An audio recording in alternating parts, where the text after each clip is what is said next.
brainstormed 8 different challenges, and some of them kind of fed into each other, so we selected the top 3, but there's a couple sub challenges. So the first is a lack of senior sponsorship, and that also fed into causing a lack of disconnect between talent acquisition and talent management. And a couple things that we thought we needed to do up front is to build the proper business case, a valid business case that's concise and you know, it has value, and really you need a good sponsorship system, and to make sure that there's a connect instead of a disconnect between the acquisition and talent management that really needs to become part of the business strategy that's you know, kind of sent throughout the organization. And the next challenge we came up with is creating the right environment to attract talent.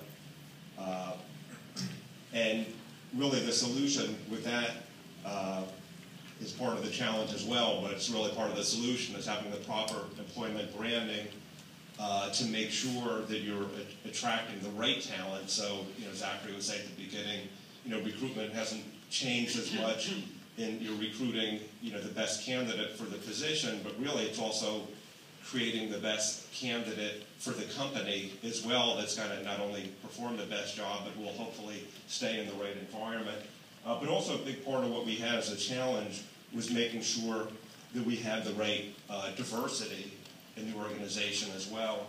And to achieve that, we felt strongly we had to have proper target setting for your workforce. And then the next one we had was insourcing. Some clients are considering bringing RPO back in-house, maybe for whatever reason it didn't work out, and that could create a challenge.